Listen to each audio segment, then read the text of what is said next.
Hi guys, this is Ashutosh Sharma. इस video में मैं SBI PO प्रीलिम्स इसके इंग्लिश सब्जेक्ट का सेक्शनल मॉक टेस्ट देने वाला हूँ।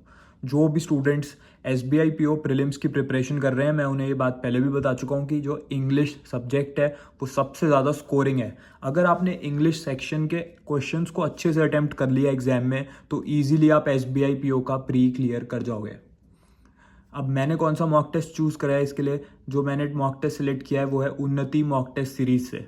मैंने इस टेस्ट सीरीज़ को इसीलिए प्रेफर करा है क्योंकि जब मैंने इसके क्वेश्चंस को देखा तो ये मुझे एग्जैक्टली एग्जाम के लेवल के क्वेश्चंस लगे। यानी कि जिस टाइप के क्वेश्चंस आपके इस साल SBI PO के प्रीलिम्स में आएंगे, बिल्कुल उसी टाइप के एंड उसी लेवल के क्वेश्चंस इस टेस्ट सीरीज में हैं। ठीक है, तो अब हम स्टार्ट करते हैं। जब आप एक्चुअल एग्जाम दोगे तो बिल्कुल ऐसे ही इंस्ट्रक्शंस आपके स्क्रीन पे डिस्प्ले होंगे। आप इन्हें करेक्टली एंड केयरफुली पढ़िएगा। ठीक है, अब हम टेस्ट को स्टार्ट कर रहे हैं। 30 क्वेश्चंस इसमें रहेंगे जो हमें 20 मिनट्स के टाइम में कंप्लीट करना है। ये देखिए 30 क्वेश्चंस यहाँ पे डिस्प्ले हो रहे हैं। क्वेश्चन नंबर 1, अब हम अगर इसे देखें तो ये एक पैसेज है। हमें पैसेज को देख के बिल्कुल भी घबराने की ज़रूरत नहीं है। या तो RC होगा या फिर क्लोज टेस्ट होगा। तो ये क्लोज टेस्ट है क्योंकि हमें यहाँ पे दिख रहा है कि ब्लैंक्स दे रखे हैं, 1 2 3 4 दे रखा है। तो हर क्वेश्चन में एक ब्लैंक का हमें आंसर देना होगा ऑप्शंस के according.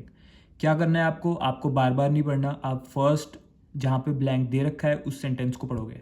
Artificial intelligence is a rapidly advancing field that has the potential to dash various aspects of our lifes. अब हमें ये पता चल गया कि आर्टिफिशियल इंटेलिजेंस की बात हो रही है एंड ये कुछ पॉजिटिव बात है। That's why they have written कि that has the potential to dash various aspects of our lifes. अगर हम इमेजिन करें कि यहाँ पे क्या वर्ड आएगा तो हम क्या लिखेंगे। मुझे इस समय माइंड में आ रहा है कि that has the potential to develop various aspects of our life. तो हम एक बार अब ऑप्शंस को देखते हैं, जल्दी से स्कैन करेंगे। Automate, hinder, simplify, eradicate. Hinder और इरेडिकेट जो है ये नेगेटिव वर्ड्स हैं और ये वर्ड्स यहाँ पे नहीं होने चाहिए क्योंकि आर्टिफिशियल इंटेलिजेंस सबको पता है कि इसका कोई ना कोई पॉजिटिव यूज़ ही है। तो ऑटोमेट हो सकता है या फिर सिंप्लीफाई हो सकता है। अगर हम आर्टिफिशियल इंटेलिजेंस को समझें तो वो ऑटोमेट करता है टास्क को, इसलिए अगर आपको ये बात पता है तो आप इजीली ऑटोमेट को सिलेक्ट करोगे। नेक्स्ट, अब हम सेकंड ऑप्शन को देखते हैं। तो ये यहाँ से दे रखा है, तो सेकंड लाइन हम पढ़ेंगे। AI refers to the development of computer systems capable of performing tasks that normally require human intelligence such as dash problem solving and decision making. अब इस सेंटेंस में बात कर रहा है कि जो AI है, ठीक है, वो ना कंप्यूटर सिस्टम्स ऐसे होते हैं जो require human intelligence. Human intelligence का क्या क्या पार्ट, इसमें 3 पार्ट बता रखे हैं। एक हमें बता नहीं रखा, बाकी 2 बता रखे हैं, problem solving and decision making. तो ह्यूमन ब्रेन की जो एबिलिटीज़ हैं उसकी बात हो रही है। मेमोराइजेशन हो सकता है, इमेजिनेशन भी हो सकता है, कॉग्निशन भी हो सकता है, ऑब्जर्वेशन भी हो सकता है। ये बहुत ही ट्रिकी क्वेश्चन है। इसमें देखिए जो चारों ऑप्शन है वो यहाँ पे फिट बैठते हैं, बट इसमें से एक ही सही है। अब अगर आप ब्रेन के बारे में बात कर रहे हैं तो हम बात कर रहे हैं ब्रेन की कॉग्निटिव एबिलिटीज़ के बारे में, यानी कि डेटा को प्रोसेस करना, फिर प्रॉब्लम को सॉल्व करना, उसके बाद डिसीजन मेकिंग। अगर हम इन तीनों वर्ड्स को देखें तो ये एक स्टेप बाय स्टेप अप्रोच है। यानी कि इसका प्रॉब्लम को सॉल्व करने से पहले हमें कॉग्निटिव एबिलिटीज़ होनी चाहिए, इसलिए इसका सही आंसर रहेगा कॉग्निशन। अब हम नेक्स्ट ऑप्शन पे जाएंगे। One area where AI has made significant dash is health care. अब यहाँ पे फिर से मेरे माइंड में वर्ड आ रहा है development. AI has made significant development, significant advancement, ऐसा कुछ। अब मैं जल्दी से ऑप्शंस देखूंगा। Breakthrough, limitations, setbacks, uncertainties. ये तो हमें पता है कि यहाँ पे नेगेटिव वर्ड नहीं यूज़ होगा क्योंकि हम पॉजिटिव्स के बारे में बात कर रहे हैं अभी। अगर आपने एक बार पैराग्राफ की टोन समझ ली, इस बात को गांठ बांध लीजिए, अगर आपने पैराग्राफ की टोन समझ ली कि हम पॉजिटिव वे में बात कर रहे हैं सारे सेंटेंसेस में या नेगेटिव वे में, तो ईजिली आप ऑप्शंस को एलिमिनेट करोगे। हमें पता है कि हम AI के बेनिफिट्स गिना रहे हैं, ठीक है। तो यहाँ पे ब्रेक थ्रू हो सकता है, लिमिटेशन नहीं हो सकता, सेटबैक नहीं हो सकता, अनसर्टेनिटी बिल्कुल नहीं होगा। यानी कि हमने B, C और D को एलिमिनेट कर दिया ऑप्शंस को। Right answer is option number A। इस तरीके से आपको एग्जाम में अटेम्प्ट करना है क्लोज टेस्ट के क्वेश्चंस को। आप ऑप्शंस को एलिमिनेट कीजिए। ये देखिए कि पैराग्राफ का थीम क्या है, पॉजिटिव है कि नेगेटिव है। अगर तो थीम आपका जो है वो है नेगेटिव तो आप पॉजिटिव वर्ड नहीं डाल सकते वहाँ पे, अगर थीम पॉजिटिव है तो वहाँ पे नेगेटिव वर्ड नहीं आएगा। अब हम आ गए हैं क्वेश्चन नंबर 4 पे। AI powered systems can analyze vast amounts of medical data, assist in dash diagnosis and predict patient outcomes। तो जो डायग्नोसिस होती है उसको हम यहाँ पे डायग्नोसिंग वर्ड ही आएगा, क्योंकि डायग्नोसिस जो डॉक्टर करता है उसकी जगह हम AI सिस्टम का यूज़ कर रहे हैं। किस चीज़ के लिए कर रहे हैं? डायग्नोसिंग के लिए कर रहे हैं।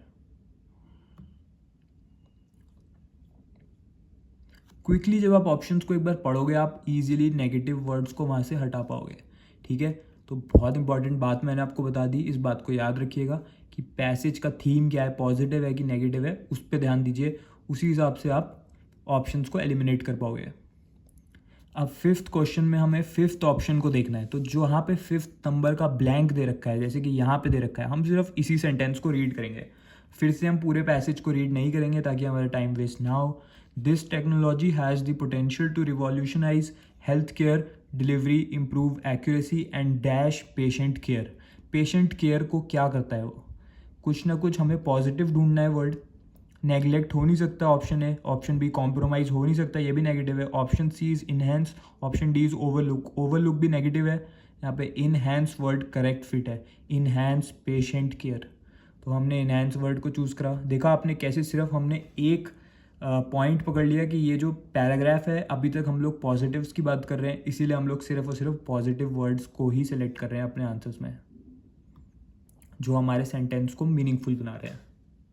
हमें बस ऐसा वर्ड फिट करना है जिससे हमारा सेंटेंस मीनिंगफुल रहे एंड सेंटेंस के साथ हमारा पूरा पैराग्राफ मीनिंगफुल रहे। अब हम लोग आ गए हैं क्वेश्चन नंबर 6 पे। क्वेश्चन नंबर 6 को क्विकली हम सर्च करेंगे, जहाँ पे 6 लिखा है और उसी सेंटेंस को सिर्फ पढ़ेंगे। Self driving cars use AI algorithms to perceive their surroundings, make decisions and navigate dash routes. तो किस टाइप के रूट्स को नेविगेट करती हैं self driving cars? Unfamiliar, congested, seamless, challenging.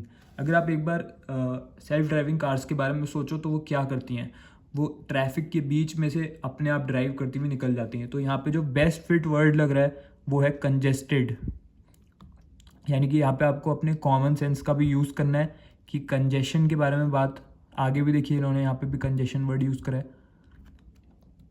तो यहाँ पे हो जाएगा self driving cars use AI algorithms to perceive their surroundings, make decisions and navigate congested routes. So congested will be the right option. अब हम question number 7 पे जा रहे हैं।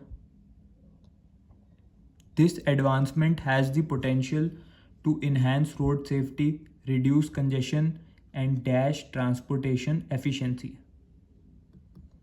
तो ट्रांसपोर्टेशन की जो एफिशिएंसी है उसको हम इंक्रीज़ कर रहे हैं डेफिनेटली, क्योंकि हम पॉजिटिव वे में बात कर रहे हैं, टोन पॉजिटिव है तो हिंडर हो नहीं सकता, एक्सेलरेट हो सकता है, डिमिनिश हो नहीं सकता, रिस्ट्रिक्ट हो नहीं सकता। Option A, option C, option D, quickly हम समझ गए कि ये सब नेगेटिव वर्ड्स हैं, ये हमारी एफिशिएंसी को डिक्रीज़ कर रहे हैं जबकि हम अभी तक पॉजिटिव वे में बात कर रहे हैं। तो हमें एक पॉजिटिव वर्ड चाहिए, हम एक्सेलरेट यहाँ पे डालेंगे इस सेंटेंस में, तो एंड एक्सेलरेट ट्रांसपोर्टेशन एफिशिएंसी, ये एक मीनिंगफुल सेंटेंस बना रहा है। अब हम नेक्स्ट करेंगे। क्वेश्चन नंबर 8 पे हम आ गए हैं। ब्लैंक नंबर 8 को हम पढ़ेंगे। Companies are leveraging AI for task such as customer service, data analysis and dash optimization. किस चीज़ को हम ऑप्टिमाइज कर रहे हैं? Process, storage, disposal, distribution.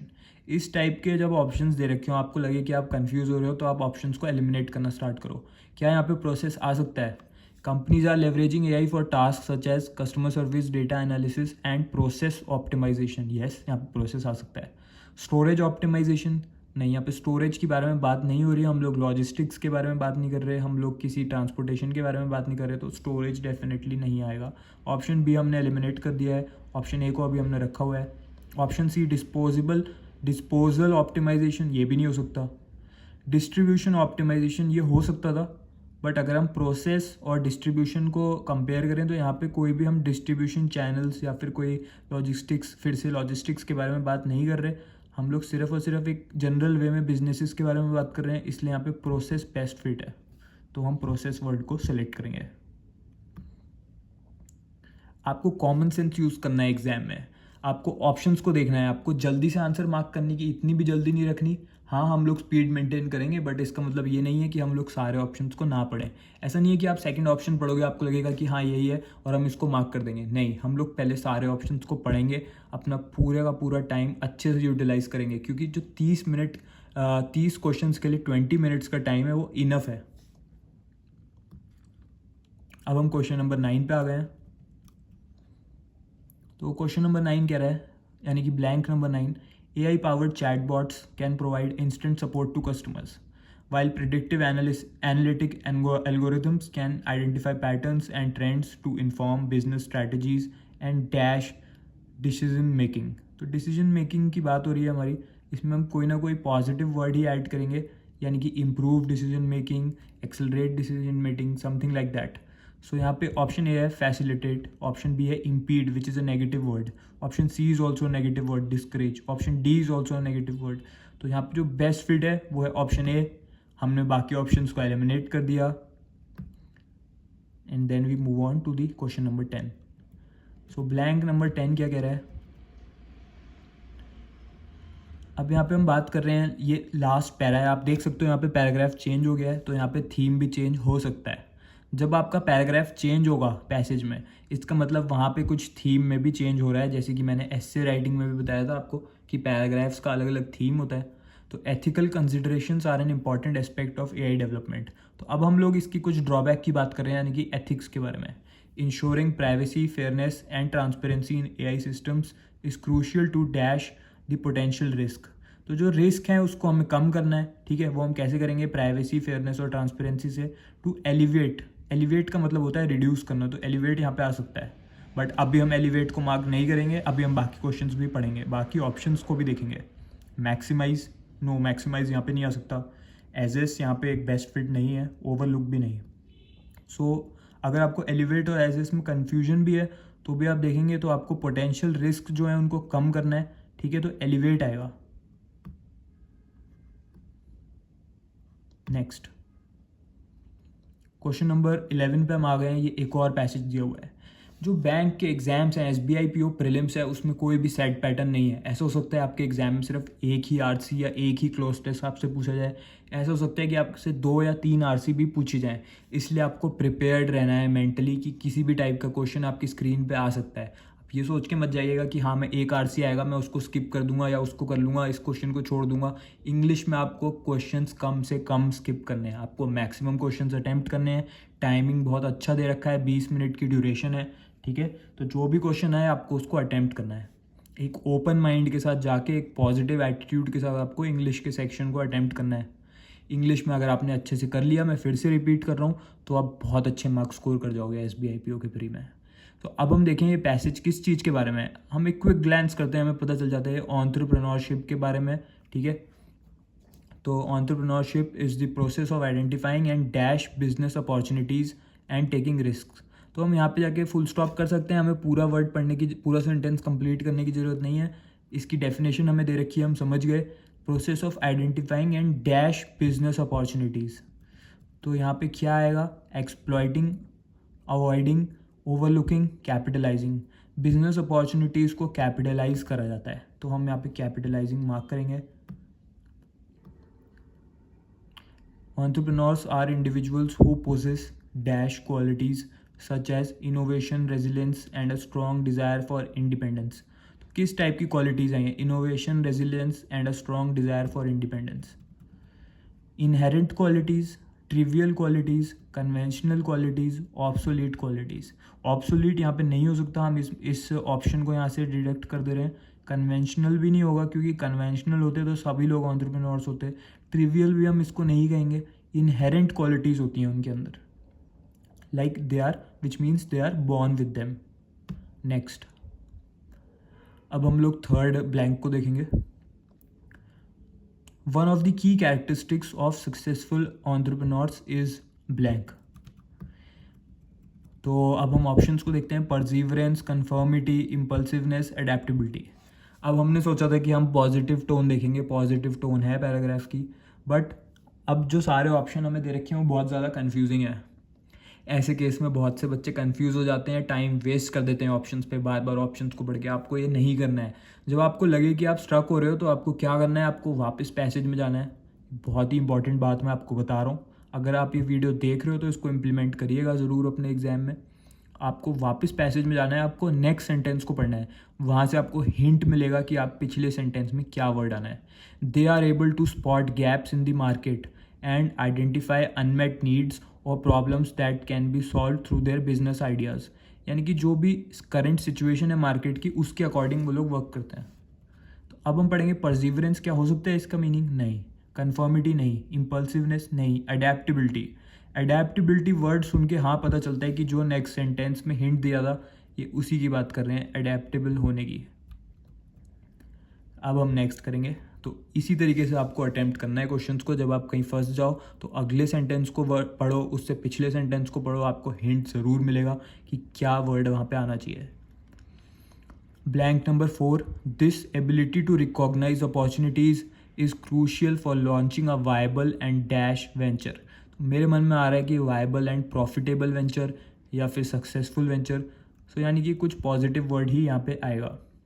Lucrative बहुत अच्छा वर्ड है, यहाँ पे आ सकता है। स्टेगनेंट ये एक नेगेटिव वर्ड है। ऑब्सक्योर ये भी नेगेटिव वर्ड है। आर्बिट्रेरी ये यहाँ पे मीनिंगफुल नहीं है। तो लुक्रेटिव वर्ड ही यहाँ पे बेस्ट फिट है, लुक्रेटिव बिजनेस। सो लुक्रेटिव को हमने मार्क किया। हम नेक्स्ट ऑप्शन की तरफ बढ़े। हमें सारे ऑप्शंस को पढ़ना है, कभी भी जल्दबाजी नहीं करनी इंग्लिश के सेक्शन में, बिल्कुल काम माइंड के साथ आंसर करना है क्वेश्चंस को। Blank number 5. In addition to the opportunity recognition entrepreneurs need to be dash in their approach. अब हमें नहीं पता यहाँ पे क्या आएगा, तो हम क्या करेंगे, हम अगला सेंटेंस भी पढ़ेंगे। They are willing to take calculated risk and embrace uncertainty in order to pursue their entrepreneurial endeavors. Proactive हो सकता है। Passive it is a negative word. Conventional again not very positive. Rigid ये भी एक negative word है। तो यहाँ पे proactive word जो है वो best fit हो रहा है। ठीक है, एक बार हम फिर से सेंटेंस को पढ़ेंगे। Proactive word देखते हैं यहाँ पे फिट हो रहा है कि नहीं हो रहा। In addition to opportunity recognition, entrepreneurs need to be proactive in their approach. ठीक है, तो proactive यहाँ पे बेस्ट फिट है। हम लोग वापस नेक्स्ट क्वेश्चन पे जा रहे हैं। एक बार आप वर्ड को समझ लो, आपको लगता है कि हाँ ये ऑप्शन हो जाएगा सही, तो आप एक बार फिर से सेंटेंस को पढ़ो। मैं आपको एक टिप दे रहा हूँ, फिर से सेंटेंस को पढ़ के वहाँ पे वर्ड फिट करके देखिएगा कि ये मीनिंगफुल सेंटेंस बन रहा है कि नहीं बन रहा है। कभी कभार दो एक जैसे सिमिलर वर्ड्स होते हैं ऑप्शंस में, तब आपके लिए बेस्ट अप्रोच रहेगी कि आप दोनों वर्ड्स को एक एक बार वहाँ पे डाल के देखिए कि कौन सा सेंटेंस ज़्यादा मीनिंगफुल है, कौन सा सेंटेंस ज़्यादा पॉजिटिव है एंड पैराग्राफ के अकॉर्डिंग है।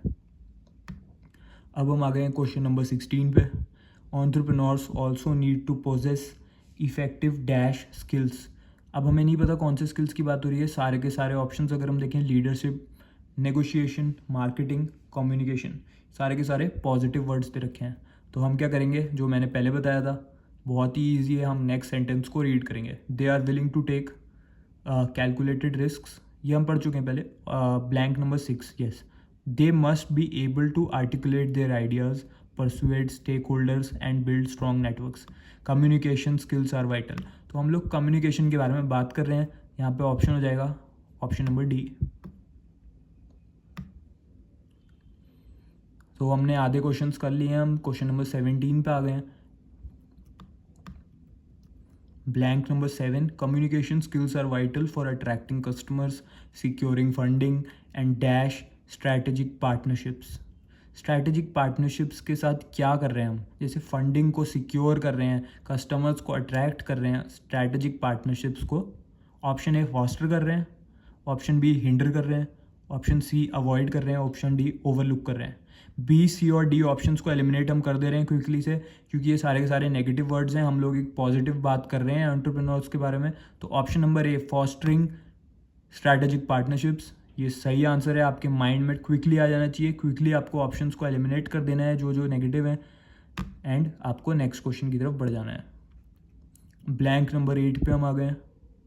Moreover entrepreneurial ventures require dash. Rigidity, negative word. Flexibility, it is a good word. Reluctance, again negative. Complacency, again negative.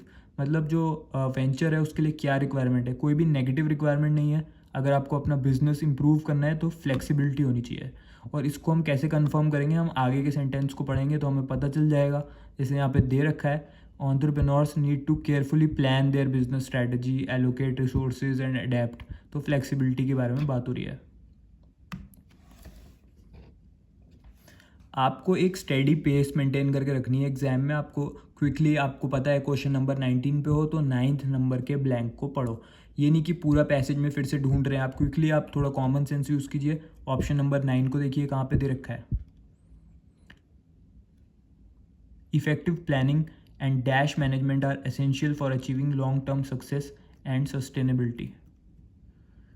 Effective planning and dash management, resource management, time management, risk management, crisis management. तो अगर हम इससे पिछले वाले sentence को पढ़ें तो यहाँ पे रिसोर्सेज के बारे में बात हो रही है, ठीक है। तो यहाँ पे रिसोर्स मैनेजमेंट ही करेक्ट वर्ड आएगा। आपको ये नहीं देखना है कि कौन सा वर्ड करेक्ट है, आपको ये भी देखना है कि कौन सा वर्ड पिछले सेंटेंसेज या फिर पूरे पैराग्राफ के साथ रेलेवेंट है। ऐसा हो सकता है कि टाइम भी हम यहाँ पे लिख सकते थे, रिस्क भी लिख सकते थे, बट वो बाकी पैराग्राफ के बाकी वर्ड्स के साथ मैच नहीं कर रहा। रिसोर्सेज की हम पहले भी बात कर रहे थे, इसलिए रिसोर्स मैनेजमेंट ही यहाँ पे एप्ट है वर्ड, वही करेक्ट ऑप्शन होगा। अब हम इस पैसेज के आखिरी ब्लैंक पे आ गए हैं, blank number 10। Lastly entrepreneurs should possess a growth dash. तो इसमें अगर हम ऑप्शंस को देखें तो option number A mindset, option number B bias, option number C limitation, option number D stigma. तो ऑप्शन नंबर ए जो है वही यहाँ पे एप्ट है, वही फिट बैठ रहा है। Entrepreneurs should possess a growth mindset. बाकी सब जो है वो नेगेटिव वर्ड्स हैं, वो हमारे पैराग्राफ को कॉम्प्लीमेंट नहीं करते, हमारे पैराग्राफ के साथ सही से पैराग्राफ को फ्लो नहीं कराते। वो सब नेगेटिव वर्ड्स हैं, उन्हें हमने एलिमिनेट कर दिया। Option A is the correct answer, इसको हम मार्क कर रहे हैं। इस तरीके से आपको पैसेज और आरसी के क्वेश्चंस अटेम्प्ट करने हैं। ऑप्शंस को एलिमिनेट करना सीखिए। मैं इससे आपको यही बताना चाहता था कि आपको ऑप्शंस को एलिमिनेट करना सीखना है। जो वर्ड्स मैच नहीं कर रहे थीम के साथ, टोन के साथ पैसेज की, उन्हें एलिमिनेट कीजिए। फिर उस सेंटेंस में वर्ड्स को फिट करके देखिए कि कौन सा वर्ड फिट बैठ रहा है। अब हम लोग क्वेश्चन नंबर 21 पे आ गए हैं। The regulator did not wait for sufficient safety and efficiency data to be collected.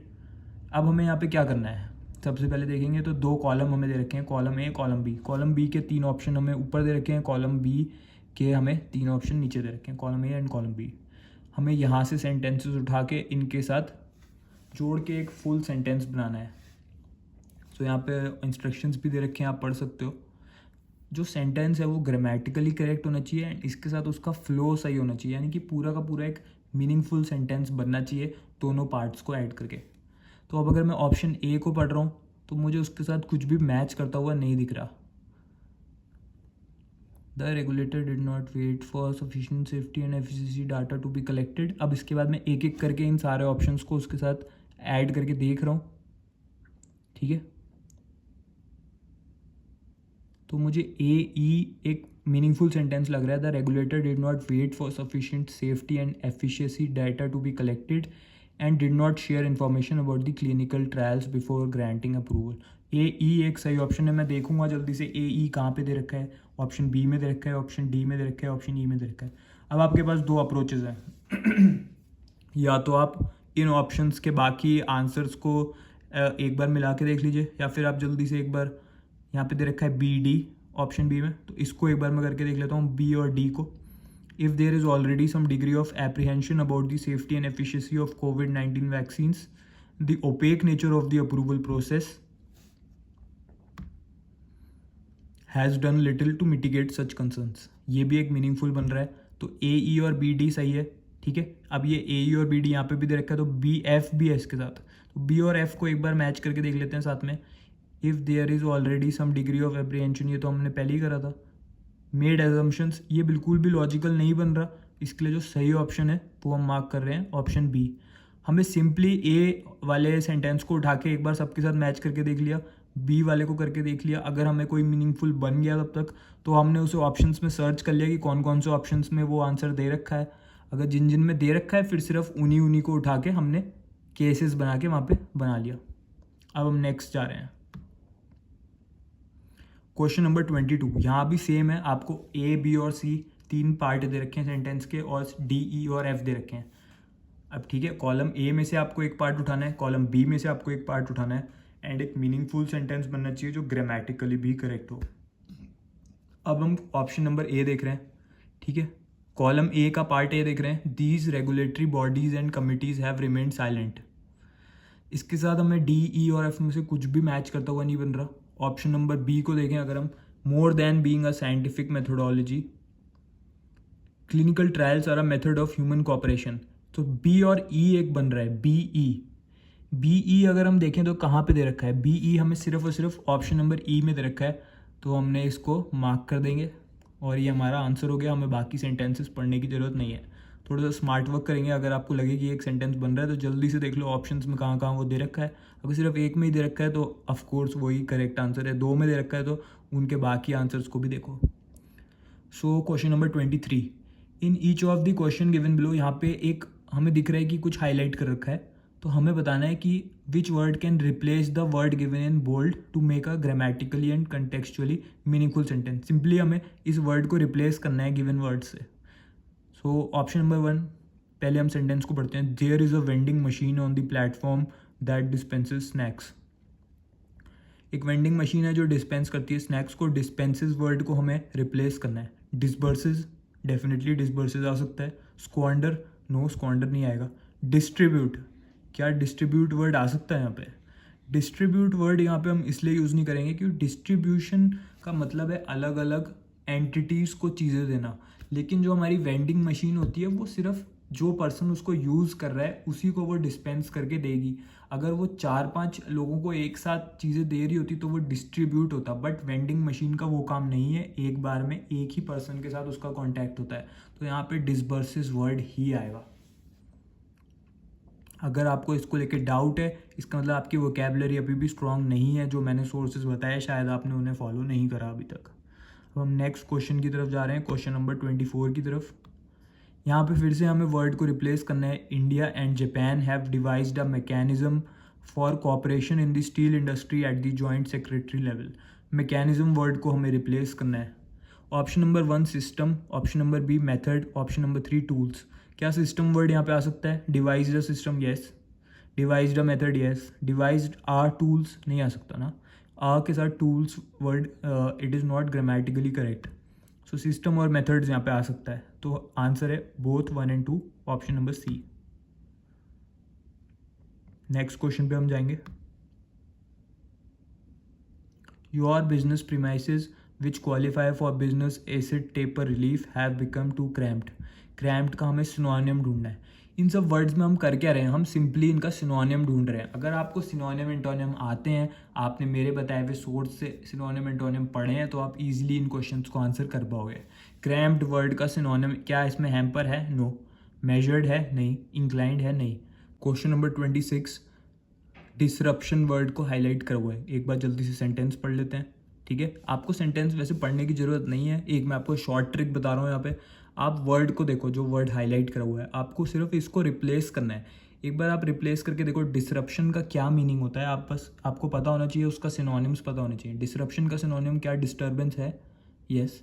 Disruption का क्या सिनोनिम? ऑब्स्ट्रक्शन हो सकता है, यस। रेलेवेंट हो सकता है, नहीं हो सकता। ऑप्शन 1, 2 और 3 में सिर्फ 1 और 2 ही यहाँ पे इसको रिप्लेस कर सकते हैं। हमें डायरेक्टली यहाँ से पता चल गया, हमें पूरा सेंटेंस पढ़ने की भी ज़रूरत नहीं पड़ी।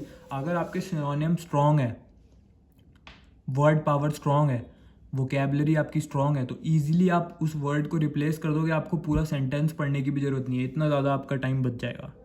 तो आंसर हो गया both 1 and 2, option number C. अब हम नेक्स्ट जा रहे हैं, question number 27, police dash notorious gangster after relentless chase that dash for 3 weeks. अब ये अगर हम इसके इंस्ट्रक्शन पढ़ें तो हमें एक सेंटेंस दे रखा है, उसमें कुछ ब्लैंक्स हैं, उन ब्लैंक्स को हमें फिल करना है गिवन ऑप्शंस के साथ। Police arrest notorious gangster. यहाँ पे पहली बात तो पुलिस के साथ अरेस्ट वर्ड आएगा नहीं। Relentless chase that rained for 3 weeks, ठीक है, ये नहीं हो सकता क्योंकि हम लोग पास्ट की बात कर रहे हैं यहाँ पे। फॉर 3 वीक्स क्योंकि यहाँ पे वर्ड भी यूज़ कर रखा है। नैब्ड हो सकता है, अगर पहला वर्ड हो रहा है तभी हम सेकंड वर्ड को चेक करेंगे। नैब्ड वर्ड हो सकता है, yes. nabbed notorious gangster after relentless chase that lasted for 3 weeks. ये एक मीनिंगफुल सेंटेंस बन रहा है. थर्ड में स्नैच्ड आ रहा है, स्नैच्ड वर्ड यहाँ पे करेक्ट नहीं है, कंटेम्प्ट हो नहीं सकता, एप्रीहेंड हो नहीं सकता. तो ऐसे क्वेश्चंस को कैसे सॉल्व करना है, आपको ऑप्शंस को एक एक करके एलिमिनेट करना है. ऑप्शन ए हमने एलिमिनेट कर दिया था. ऑप्शन बी पे हमारे नैप्ड वर्ड बन रहा था, तो हमने अगला वर्ड भी देखा, लास्टेड, वो भी बन रहा है. तो ऑप्शन बी हमने सेलेक्ट कर लिया. तो हम नेक्स्ट जा रहे हैं. Question number 28. यहाँ भी सेम इंस्ट्रक्शंस है. Tropical rain forest choked in fog continuously dash by mist. अब हम लोग ऑप्शन ए देखेंगे, रेजुविनेट बाय मिस्ट. क्या ये हो सकता है? चोक्ड इन फॉग के बारे में बात हो रही है, तो यहाँ पे रेजुविनेटेड वर्ड यूज होना चाहिए, नॉट रेजुविनेट. ऑप्शन ए को हमने एलिमिनेट कर दिया, हमें सेकंड ब्लैंक देखने की जरूरत नहीं है. Option B, exhausted by mist. Mist जो है वो एग्जॉस्ट करती है. मिस्ट क्या होता है आपको पता होना चाहिए. मिस्ट जो है वो वाटर की ड्रॉपलेट से रिलेटेड है, वाटर वेपर से रिलेटेड है. तो एग्जॉस्टेड नहीं हो सकता. ड्रेंच्ड हो सकता है, डेफिनेटली ड्रेंच्ड हो सकता है. अप्रोच हो सकता है, ऑप्शन नंबर डी नहीं हो सकता. डिवोर्ड भी नहीं हो सकता. ऑप्शन सी हमें लग रहा है. सी का हम सेकंड ऑप्शन देखेंगे. अगर ड्रेंच्ड 2 बार दे रखा होता तो दोनों को चेक करते. एक ही बार दे रखा है ड्रेंच्ड. अब हम सेकंड ब्लैंक देखेंगे. Effect and downpours are least dash by fires, affected by fires. अगर हम इसको मीनिंगफुली समझ के देखें तो जो ट्रॉपिकल रेन फॉरेस्ट है वहाँ पे फॉग होता है, वहाँ पे मिस्ट होती है, जिस वजह से वहाँ की जो लीव्स होती हैं, जो ग्रीनरी होती है, वो ड्रेंच हो जाती है वाटर में. Are least affected by fires, इसीलिए वहाँ पे फायर से सबसे कम इफेक्ट रहता है, क्योंकि वहाँ पे ड्रेंच रहती हैं वो वाटर से. So option number C. अब हम आ गए हैं क्वेश्चन नंबर 29 पे. An interview is a good chance to discuss. Option B, assess. जल्दी से हम पहले वाले ब्लैंक के ऑप्शन देखेंगे. Analyse, evaluate, understand. अब ये तो हमें पता चल गया डिस्कस नहीं हो सकता है इंटरव्यू में. एसेस हो सकता है, एनालाइज भी हो सकता है, इवेल्युएट भी हो सकता है, अंडरस्टैंड भी हो सकता है. How candidates dash difficult situations. तो बी, सी, डी और ई को हमने शॉर्टलिस्ट कर रखा है. ए को हमने पहले ही एलिमिनेट कर दिया. सेकंड ब्लैंक को देख के बाकी ऑप्शंस को एलिमिनेट कर रहे हैं. How candidates addressed. एड्रेस होता अगर यहाँ पे पास्ट फॉर्म में नहीं दे रखा होता तो ईजिली हम यहाँ पे डाल के इस ऑप्शन को मार्क कर देते, बट यहाँ पे पास्ट में दे रखा है. टैकलिंग, ये भी नहीं हो सकता यहाँ, वरना यहाँ पे होना चाहिए था how candidates are tackling. Approach difficult situations, ये हो सकता है. इन्हेंस डिफिकल्ट सिचुएशंस, ये हमें इन्हेंस नहीं करना होता डिफिकल्ट सिचुएशंस को, अप्रोच, ये यहाँ पे करेक्ट वर्ड बन रहा है. तो option number D. First word first blank दोनों का हो सकता था. फर्स्ट ब्लैंक जो है वो दोनों ही सही थे, डी और ई. बट जो सेकंड ब्लैंक जब हमने देखा तो सिर्फ ऑप्शन नंबर डी ही यहाँ पे मीनिंगफुल है. अब ये एक और क्वेश्चन, हमारा लास्ट क्वेश्चन है. तो इन टाइप के क्वेश्चंस के लिए मैं आपको यही टिप दूंगा कि जब 2 ब्लैंक दे रखे हो, आप पहले ब्लैंक को सारे के सारे आंसर्स जो दे रखे हैं उनसे भर के देखिए. जो भी मीनिंगफुल बन रहा है सिर्फ उसी के सेकंड ऑप्शंस को देखिए. तो the finance secretary said that one of the reasons हो सकता है, क्रंचेस हो सकता है, नहीं हो सकता. वन ऑफ द सैंक्शंस, ये भी हो सकता है. तो ए और सी में हमें लग रहा है हो सकता है फर्स्ट वाले ब्लैंक के लिए. फर्स्ट वाले ब्लैंक के दे रखे हैं ए बी सी, सेकंड वाले ब्लैंक के दे रखे हैं D E F. One of the reasons हो सकता है, वन ऑफ द सैंक्शंस हो सकता है. ठीक है, तो ए के साथ ए एफ है, सी के साथ सी एफ है और सी डी है. तो ए के साथ ए एफ करके देखते हैं एक बार. एफ देते हैं, adequately that the Reserve Bank of India's rate cuts were not being transmitted by the banks because they didn't have enough liquidity left to dash impingement distinguish adequately lend to the private sector. यहाँ पे क्या impingement आ सकता है, नहीं आ सकता. distinguish lend, ये भी एक मीनिंगफुल सेंटेंस नहीं बनेगा. adequately lend, हाँ ये बन जाएगा. तो ए एफ हमें यहाँ पे मीनिंगफुल लग रहा है, इसलिए हम ए एफ को सेलेक्ट करेंगे. सो हमने ऑप्शन नंबर 30 भी मार्क कर दिया है. क्वेश्चन नंबर 30, इसी के साथ हमने सारे 30 क्वेश्चंस कर दिए हैं. अब हम इसको सबमिट कर रहे हैं, देखते हैं मेरे कितने मार्क्स आते हैं. सो मैंने टोटल 30 क्वेश्चंस को अटैम्प्ट करा है. सबमिट करेंगे, इसमें आपको अभी आपके मार्क्स भी पता चल जाएंगे. सो मेरा स्कोर आया है 28.75. यहाँ पे प्रॉपर एनालिसिस भी दे रखा है. मेरा एक क्वेश्चन गलत गया, नेगेटिव मार्किंग 0.25. एक क्वेश्चन गलत करने के -0.25 हुए हैं। मेरा स्कोर है 28.75 आउट ऑफ 30, जो कि एक बहुत ही अच्छा स्कोर है। अगर आप मेरे बताए हुए सोर्सेज को फॉलो कर रहे हैं, जो भी स्टूडेंट्स, वो आसानी से इतने मार्क्स स्कोर करेंगे इस साल SBI PO प्री में। आई एम प्रेटी कॉन्फिडेंट, क्योंकि उन सब स्टूडेंट्स ने इस साल IBPS PO का प्री, IBPS RRB PO, ये सब एग्जाम्स भी क्लियर करे हैं। इंग्लिश के लिए बेस्ट सोर्स क्या है, मैं ऑलरेडी आपको बता चुका हूँ, ठीक है। एक बार फिर से बता देता हूँ, अगर आप नए हो इस चैनल पे, पहली बार मेरी वीडियो देख रहे हो, तो इंग्लिश में अगर अच्छे मार्क्स स्कोर करने हैं तो क्या फॉलो करना चाहिए हमें, मैं आपको बता देता हूँ। मैंने 3 ई-बुक्स आपको बता रखी हैं बैंकर्स यूनिवर्सिटी की, मैं आपको दिखा देता हूँ एक बार। 3 ई-बुक्स हैं, ये इनफ है आपका इंग्लिश सेक्शन की कंप्लीट प्रिपरेशन के लिए। इसमें आपको 3 ई-बुक्स मिल जाती हैं, देखिए। Toppers e book for English, जो ये येलो वाली बुक है, reading comprehension and cloze test, जो फर्स्ट वाली बुक है, एंड स्पीड ग्रामर। सिर्फ इन 3 बुक्स से अगर आपने एग्जाम लेवल के क्वेश्चंस को प्रैक्टिस कर लिया तो इजीली आप बहुत अच्छे मार्क्स स्कोर कर जाओगे, प्रीलिम्स में भी और मेंस में भी इंग्लिश सेक्शन में। ये जो बुक्स हैं, इनमें एग्जैक्टली उस लेवल के क्वेश्चंस दे रखे हैं जो एग्जाम में पूछे जाते हैं, ठीक है। आपको सिर्फ और सिर्फ इन्हीं बुक्स से प्रैक्टिस करनी है। ये मेरी तरफ से पूरा का पूरा मॉक टेस्ट था आप सबकी हेल्प के लिए। आई होप इससे आपको कुछ ना कुछ सीखने को मिला होगा, आपको ये आपके एग्जाम में हेल्प करेंगी ये टिप्स, आई एम श्योर। अगर आपके मन में कोई भी डाउट्स हैं अपनी प्रिपरेशन को लेके, तो आप मुझसे कमेंट सेक्शन में पूछ सकते हो या फिर मुझे इंस्टाग्राम पे भी मैसेज कर सकते हो।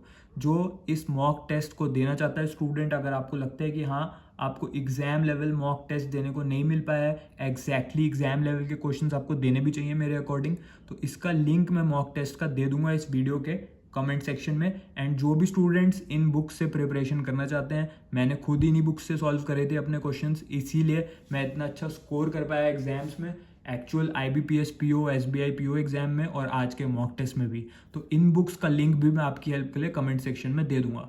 Till then keep preparing, keep practising, all the best.